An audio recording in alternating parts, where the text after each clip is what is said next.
Hello everyone, welcome to Learn with Yasmin. আজি আমি পঢ়িম ক্লাছ 12 বায়োলজিৰ চেপ্টাৰ 3 মানৱ প্ৰজনন। মানৱ প্ৰজননৰ অলৰেডি আমি স্ত্ৰী জনন তন্ত্ৰ আৰু পুংজনন তন্ত্ৰৰ বিষয়ে পঢ়িছোঁ। সো আজি আমি পঢ়িম জনন কোষৰ উৎপত্তি। জনন কোষৰ উৎপত্তি মানে হৈছে কি পুংজনন কোষ আৰু স্ত্ৰী জনন কোষৰ সৃষ্টি হোৱা। সো কি হয় যে মানুহৰ প্ৰাথমিক যৌনাংগ যেনে পুৰুষৰ শুক্ৰাশয়, স্ত্ৰীৰ ডিম্বাশয়, জনন কোষৰ উৎপত্তি প্ৰক্ৰিয়াৰে ক্ৰমে পুংজনন কোষ বা শুক্ৰাণু আৰু স্ত্ৰী জনন কোষ বা ডিম্বাণুৰ উৎপন্ন হয়।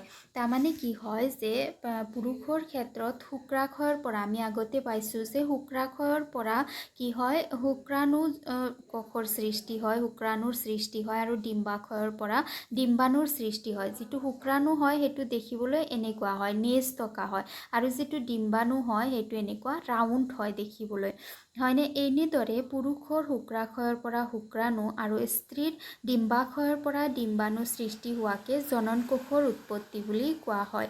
সো জনন কোষৰ উৎপত্তি আমি পোনপ্ৰথমতে পঢ়িম কি পুংজনন কোষৰ উৎপত্তি কেনেদৰে হয়। পুংজনন কোষৰ উৎপত্তি কোৱা হয় শুক্ৰাণু জনন।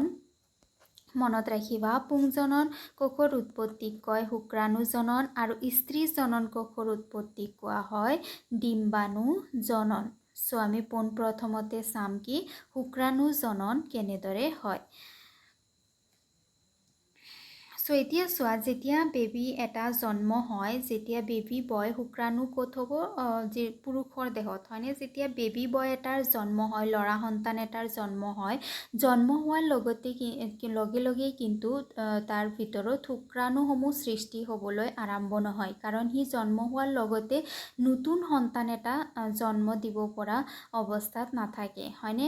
এটা নিৰ্দিষ্ট সময়ৰ পিছতহে সি সন্তান জন্ম দিব পাৰে আৰু সেইটো সময়তে তাৰ কি হয় শুক্ৰাণুসমূহৰ সৃষ্টি হয়। তো শুক্ৰাণুৰ সৃষ্টি কেতিয়া হয়, শুক্ৰাণু জনন কেতিয়া হয়? যেতিয়া যৌৱন আৰম্ভৰ সময় হয়। যৌৱন আৰম্ভৰ সময় মানে কি কৈশোৰ কাল শেষ হৈ যোৱা। কৈশোৰ কাল শেষ হৈ যোৱাৰ পিছত যে প্ৰজনন কাল আৰম্ভ হয়, সেই প্ৰজনন কালকে কি বুলি কোৱা হয়? যৌৱন আৰম্ভৰ কাল বুলি কোৱা হয়। এই যৌৱন আৰম্ভৰ কালত কি হয় শুক্ৰাশয়ত শুক্ৰাণু জনন নামৰ অপৰিণত পুং বীজবোৰে শুক্ৰাণু জনন প্ৰক্ৰিয়াৰে শুক্ৰাণু উৎপন্ন কৰে।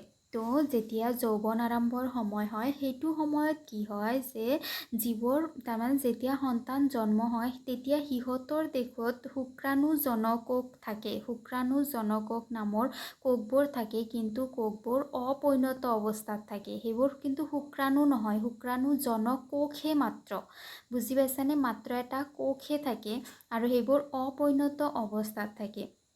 সো যেতিয়া যৌৱন আৰম্ভৰ সময় হয় 13 to 14 ইয়াৰ্ছ এইজত, তেতিয়া কি হয় যে এই যে অপৰিণত শুক্ৰাণু জনন কোষবোৰ যে আছে, এই শুক্ৰাণু জনকোষবোৰে কি কৰিবলৈ ধৰে শুক্ৰাণু জনন প্ৰক্ৰিয়াৰ দ্বাৰা শুক্ৰাণু উৎপাদন কৰিবলৈ ধৰে। এতিয়া শুক্ৰাণুসমূহৰ উৎপাদন ক'ত হয়? শুক্ৰাশয় শুক্ৰজনী নলিকাৰ ভিতৰ ফালে থকা বেৰত শুক্ৰাণু জনন কোষবোৰে প্ৰাথমিক মাইটোচিছ প্ৰক্ৰিয়াৰে বিভাজিত হৈ সংখ্যাত অধিক হয়। আমি যেতিয়া পুৰুষৰ জননতন্ত্ৰৰ বিষয়ে পঢ়িছিলোঁ তেতিয়া আমি শুক্ৰাণুৰ প্ৰস্থচ্ছেদ কৰি পেলাই চাইছিলোঁ, শুক্ৰাণু কাটি পেলাই আমি চাইছিলোঁ যে য'ত শুক্ৰাণুৰ প্ৰস্থচ্ছেদ নামৰ এটা আমি ছবি চাইছিলোঁ, যিটো আমি কৈছিলোঁ কি ফ্ৰণ্ট ভিউ বুলি কৈছিলোঁ, হয়নে? এটা আছিল ছাইড ভিউ যিটো আমি প্ৰথমতে চাইছিলোঁ, নেক্সট এটা চাইছিলোঁ যিটো আছিল ফ্ৰণ্ট ভিউ। তাতে চাইছিলা যে শুক্ৰাণুৰ ভিতৰত এনেকুৱা বহুত এনেকুৱা ঘৰ থাকে, সেইবোৰক কি বুলি কোৱা হৈছিল? শুক্ৰাণুজনী নলিকা বুলি কোৱা হৈছিল। এই শুক্ৰাণুজনী নলিকাসমূহতে কি হয় শুক্ৰাণুসমূহৰ সৃষ্টি হয়। শুক্ৰাণুজনী নলিকাৰ যদি এটা সৰু এটা অংশ কাটি লৈ পেলাই অনুবীক্ষণ যন্ত্ৰৰ তলত চোৱা হয়, তেতিয়াহ'লে দেখিবলৈ কেনেকুৱা হয়? এইটো ছবিটো যে আছে শুক্ৰাণুজনী নলিকাৰ ছেদৰ চিত্ৰ।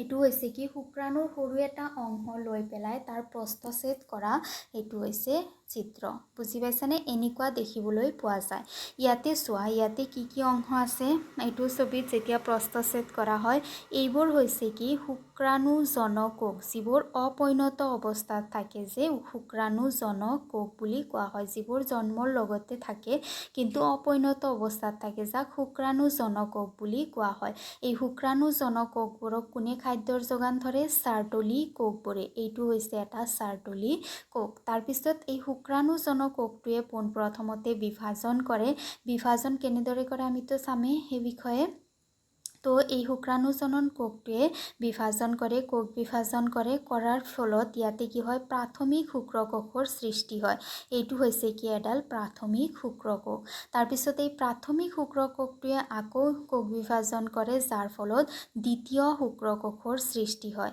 এইটো হৈছে দ্বিতীয় শুক্ৰকোষ যিটো আকাৰত সৰু হয় প্ৰাথমিক শুক্ৰকোষটো আকাৰত ডাঙৰ হয় এই দ্বিতীয় শুক্ৰকোষটোৰ কি হয় এবাৰ আকৌ কোষ বিভাজন হয় হৈ পেলাই তাৰ পৰা শুক্ৰাণু প্ৰাক শুক্ৰাণু তাৰমানে আদি শুক্ৰাণুৰ প্ৰথম অৱস্থা যিটো সেইটোৰ সৃষ্টি হয় সৰু সৰু শুক্ৰাণুৰ সৃষ্টি হয় তাৰপিছতে সৰু সৰু শুক্ৰাণুবোৰে কি হ'বলৈ ধৰে পৰিণত অৱস্থাত আহিবলৈ ধৰে যাৰ পৰা এটা পূৰ্ণ বিকাশিত শুক্ৰাণুৰ সৃষ্টি হয় এইবোৰ হৈছে পূৰ্ণ বিকাশিত শুক্ৰাণু এইবোৰ যে দেখা পাইছা নেজ থকা এইবোৰ হৈছে পূৰ্ণ বিকাশিত শুক্ৰাণু আৰু শুক্ৰাণুৰ নেজটো সদায় ভিজিবল হয় দেখিব পৰা যায় যে শুক্ৰাণুত দুটা পাৰ্ট থাকে হেড আৰু টেইল ইয়াতে যেনেদৰে দেখা গৈছে সো এইটো হৈছে কি এটা শুক্ৰজনী নলিকাৰ প্ৰস্থচ্ছেদ য'ত কি আছে শুক্ৰাণুজনন কোষ আছে চাৰ্টলি কোষ আছে যিয়ে খাদ্য যোগান ধৰে ইয়াক তাৰপিছত ইয়াৰ বিভাজন হয় প্ৰাথমিক শুক্ৰকোষৰ বিভাজন হয় দ্বিতীয় শুক্ৰকোষৰ বিভাজন হয় প্ৰাক শুক্ৰাণু আৰু প্ৰাক শুক্ৰাণুৰ পৰা পূৰ্ণ বিকাশিত হৈ শুক্ৰাণুৰ সৃষ্টি হয় এতিয়া চোৱা মানুহৰ ক্ষেত্ৰত কি হয় যে যিটো ক্ৰমজমৰ সংখ্যা মানুহৰ ক্ষেত্ৰত কিমানডাল থাকে 46 ডাল হয়নে ক্ৰমজমৰ সংখ্যা থাকে 46 ডাল গতিকে যিটো শুক্ৰাণুজনক কোষ থাকে শুক্ৰাণুজনী নলিকাত সেই শুক্ৰাণুজনক কোষটোত কিমান থাকিব ক্ৰমজমৰ সংখ্যা 46 বা টুৱাইচ n সংখ্যক ক্ৰমজম সাপোজ এইটো হৈছে কি এটা শুক্ৰাণুজনক কোষ য'ত কি আছে ক্ৰমজমৰ সংখ্যা টুৱাইচ n আছে এতিয়া এই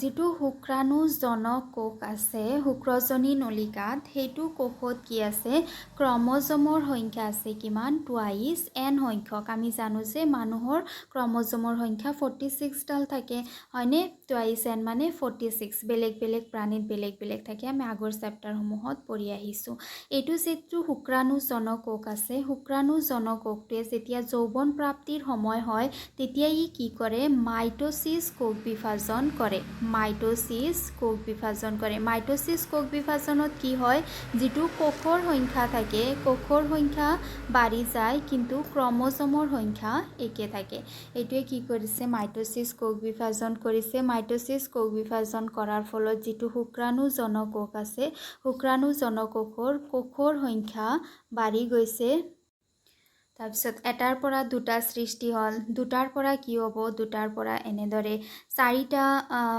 কোষৰ সৃষ্টি হ'ব এনেকৈ চাৰিটা কোষৰ সৃষ্টি হ'ল ইয়াতে কি বিভাজন হৈছে মনত ৰাখিবা ইয়াতে মাইটোসিছ বিভাজন হৈছে মাইটোসিছ বিভাজনত কোষৰ সংখ্যাটো বাঢ়ি গৈ আছে কিন্তু এই ক্ৰমজমৰ সংখ্যা কিন্তু টুৱাইচ n আছে মাইটোসিছ বিভাজনত ক্ৰমজমৰ সংখ্যাৰ একো পৰিৱৰ্তন নহয় কেৱল কোষৰ সংখ্যাহে বাঢ়ি গৈ থাকে ইয়াতে যে চাৰিটা কোষৰ যে সৃষ্টি হ'ল এই চাৰিটা কোষৰ এটা কোষ সেপাৰেট হৈ পেলাই আকাৰত ডাঙৰ হ'বলৈ ধৰে এটা কোষ আৰু এইটো কোষক কি বুলি কোৱা হয় প্ৰাথমিক শুক্ৰকোষ বুলি কোৱা হয় এই যে এটা কোষ যে আছে এইটো কোষক কি বুলি কোৱা হয় প্ৰাথমিক শুক্ৰকোষ বুলি কোৱা হয় এতিয়া প্ৰাথমিক শুক্ৰকোষটোৱে কি কৰিব প্ৰাথমিক শুক্ৰকোষটোৱে মিয়োসিছ বিভাজন কৰিব এবাৰ মিঅ'চিছ বিভাজনত কি হৈ যায়, মিঅ'চিছ মানে কি হ্ৰাসাত্মক বিভাজন হয়নে। হ্ৰাসাত্মক বিভাজনত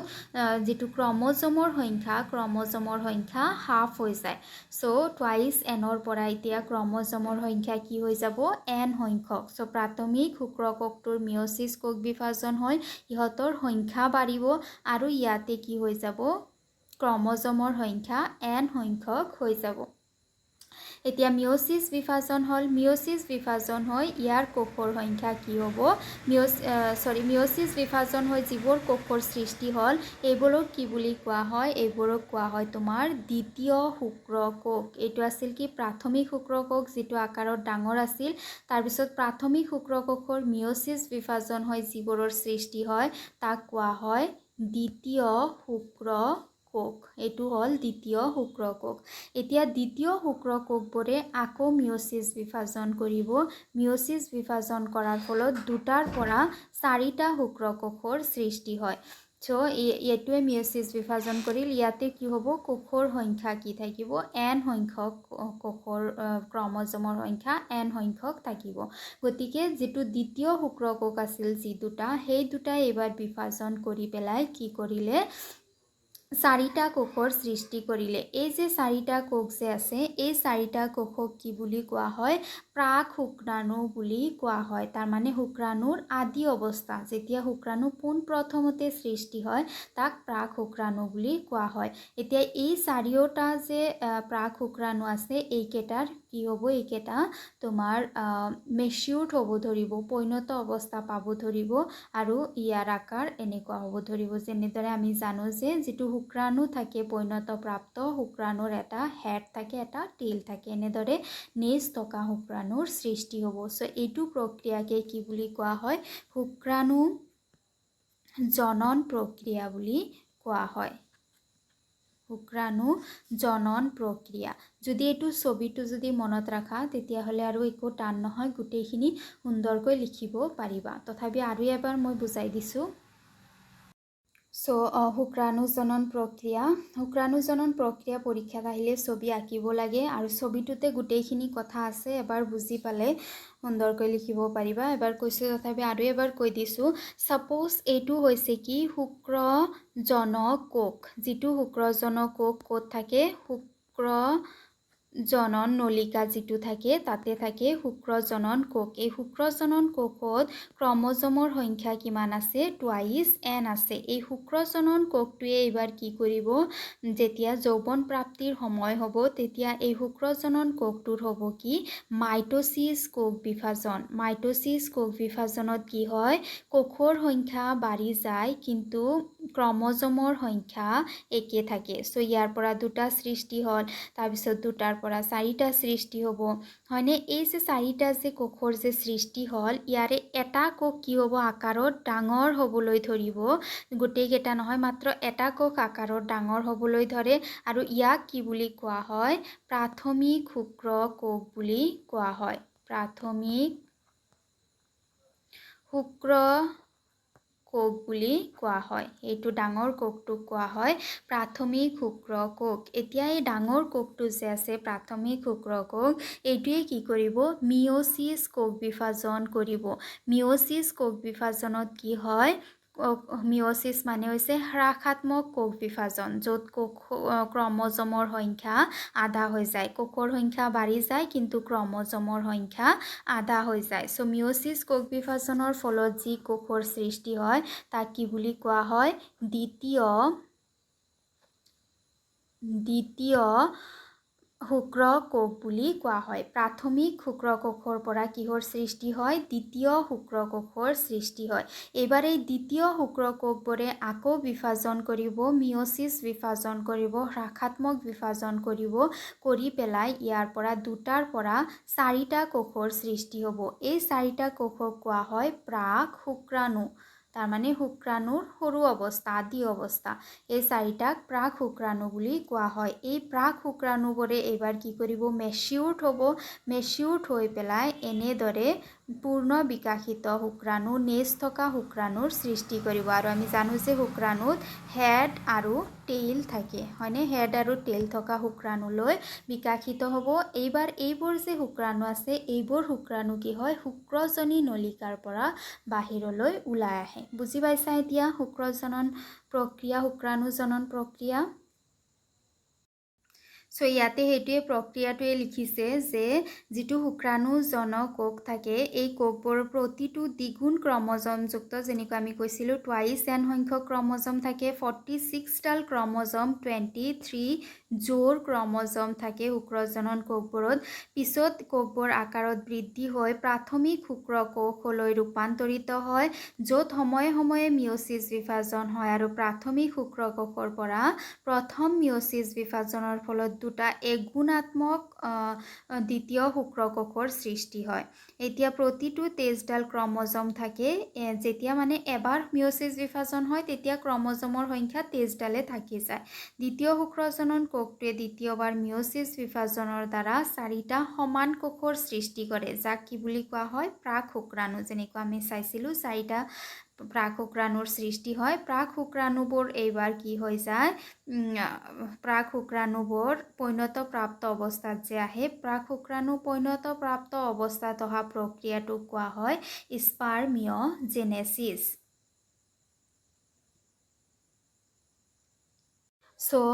যেতিয়া শুক্ৰাণুবোৰ পৈণতপ্ৰাপ্ত অৱস্থা পায় পৈণতপ্ৰাপ্ত অৱস্থা পোৱাৰ পিছত শুক্ৰাণুবোৰক কি কৰা হয় শুক্ৰজনী নলিকাবোৰৰ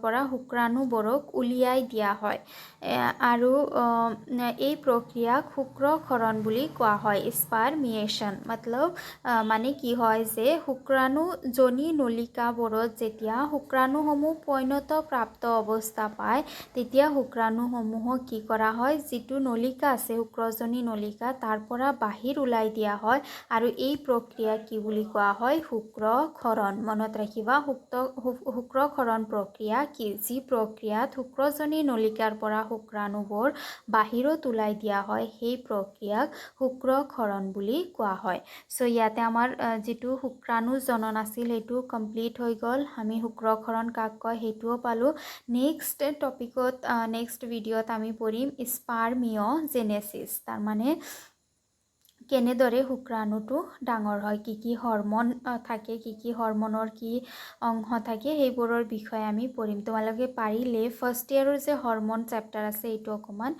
ৰিভিজন দি ল'বা সো আজিৰ ভিডিঅ'ত ইমানখিনিয়ে ভিডিঅ' কেনেকুৱা পালা জনাবলৈ নাপাহৰিবা যদি ভাল লাগিছে লাইক কৰিবা বন্ধু বান্ধৱৰ সৈতে ভিডিঅ' শ্বেয়াৰ কৰিবা আৰু প্লিজ চেনেল ছাবস্ক্ৰাইব কৰিবা থেংক ইউ